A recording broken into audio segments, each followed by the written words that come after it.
ഇറാനെതിരെ സമഗ്രവും വിനാശകരവുമായ സാമ്പത്തിക നടപടികൾ പ്രഖ്യാപിച്ച യുഎസ് പ്രസിഡന്റ് ഡൊണാൾഡ് ട്രംപ് ഇറാനെ സഹായിക്കുന്ന ഏതൊരു രാജ്യവും കടുത്ത പ്രത്യാഘാതം നേരിടേണ്ടി വരുമെന്ന് മുന്നറിയിപ്പ്.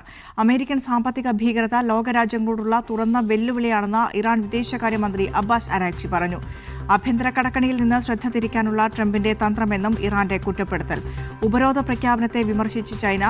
ഇറാനെതിരെ സൈനിക നടപടിക്ക് ഇസ്രായേൽ ഒരുങ്ങുന്നതായി റിപ്പോർട്ട്. MCA നാസർ നൽകും വിവരങ്ങൾ. MCA, നിലവിൽ അമേരിക്കയുടെ സാമ്പത്തിക സ്ഥിതി സംബന്ധിച്ച റിപ്പോർട്ടുകൾ പുറത്തേക്ക് വന്നിട്ടുണ്ട്. $40 ട്രില്യൺ കടക്കണിയിലേക്ക് പോകുന്ന അമേരിക്ക എന്ന റിപ്പോർട്ടുകൾ പുറത്തേക്ക് വരുമ്പോൾ ഇറാന് മേൽ സാമ്പത്തിക ഉപരോധം ഏർപ്പെടുത്താനുള്ള അമേരിക്കയുടെ നടപടി ലോകരാജ്യങ്ങൾ എങ്ങനെയാണ് നോക്കിക്കാണുന്നത്?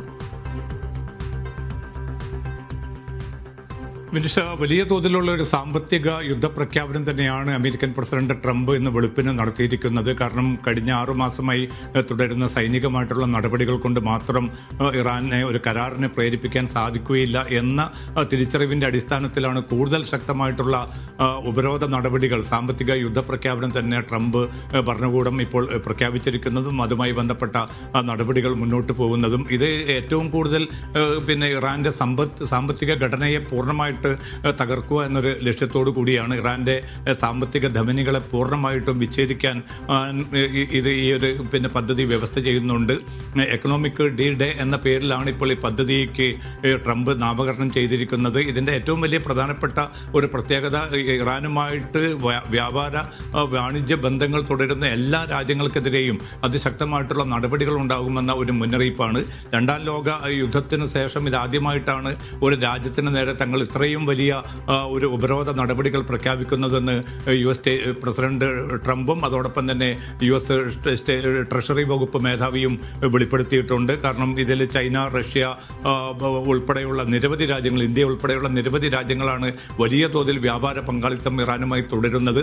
അത്തരം രാജ്യങ്ങളെ സ്വാഭാവികമായിട്ടും ഇത് പ്രതികൂലമായിട്ട് ബാധിക്കും. അത്തരം നടപടികൾ നിർത്തിയിട്ടില്ല എങ്കിൽ ഏതെങ്കിലും അർത്ഥത്തിൽ പ്രത്യക്ഷമായോ പരോക്ഷമായിട്ടോ ഇറാനുമായിട്ടുള്ള സഹകരണം, സാമ്പത്തിക ഇടപാടുകൾ തുടരുകയാണെങ്കിൽ അതിശക്തമായിട്ടുള്ള നടപടികൾ ഉണ്ടാകുമെന്നൊരു മുന്നറിയിപ്പാണ് ഇപ്പോൾ അമേരിക്ക നൽകിയിരിക്കുന്നത്. ഇതിന്റെ പ്രായോഗികമായിട്ടുള്ള നടപടികൾ ഉടൻ തന്നെ പ്രഖ്യാപിക്കുമെന്ന സൂചന കൂടി വൈറ്റ് ഹൗസ് നൽകുന്നുണ്ട്. പക്ഷേ ചൈന വളരെ ശക്തമായി തന്നെ ഇതിനെതിരെ രംഗത്ത് വന്നിട്ടുണ്ട്. ചൈനീസ് വിദേശകാര്യ മന്ത്രാലയം പുറപ്പെടുവിച്ച പ്രസ്താവനയിൽ പറയുന്നത് നയതന്ത്ര പ്രശ്നപരിഹാരത്തിന്, രാഷ്ട്രീയ പ്രശ്നപരിഹാരത്തിനാണ് അമേരിക്ക ശ്രമിക്കേണ്ടത്.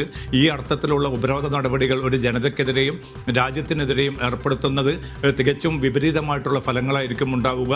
അതുമായിട്ട് സഹകരിക്കാൻ തങ്ങൾക്ക് പറ്റില്ല എന്ന വളരെ കൃത്യമായിട്ടുള്ള ഒരു മുന്നറിയിപ്പാണ് ഇപ്പോൾ ചൈന നൽകിയിരിക്കുന്നത്. റഷ്യ, ഇന്ത്യ ഉൾപ്പെടെയുള്ള രാജ്യങ്ങൾ ഉടൻ തന്നെ ഇക്കാര്യത്തിൽ പ്രതികരണം നടത്തുമെന്നാണ് പ്രതീക്ഷിക്കുന്നത്.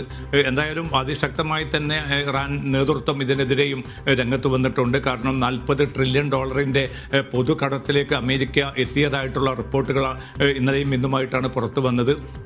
ഈ ഒരു ആഭ്യന്തര പ്രതിസന്ധി മറച്ചുപിടിക്കാൻ വേണ്ടിയാണ് തങ്ങൾക്കെതിരെ ഏറ്റവും നെഗറ്റീവായിട്ടുള്ള, മനുഷ്യത്വ വിരുദ്ധമായിട്ടുള്ള ഉപരോധ നടപടികൾ അമേരിക്ക പ്രഖ്യാപിച്ചിരിക്കുന്നത്. 2 യുദ്ധങ്ങളിൽ അമേരിക്കയെ പരാജയപ്പെടുത്താൻ ഇറാന് സാധിച്ചു. അതുകൊണ്ട് തന്നെ ഈ ഒരു സാമ്പത്തിക യുദ്ധത്തെയും നേരിടും എന്നൊരു മുന്നറിയിപ്പ് കൂടിയാണ് വിദേശകാര്യമന്ത്രി അബ്ബാസ് അറാഗ്ചി നൽകിയിരിക്കുന്നത്. പാർലമെന്റ് സ്പീക്കർ മുഹമ്മദ് ബാക്കർ കാലിബാഫ് അതോടൊപ്പം തന്നെ IRGC നേതൃത്വവും അതിശക്തമായി തന്നെ അമേരിക്കയുടെ നടപടിക്കെതിരെ രംഗത്ത് വന്നിട്ടുണ്ട്. വിനിഷ.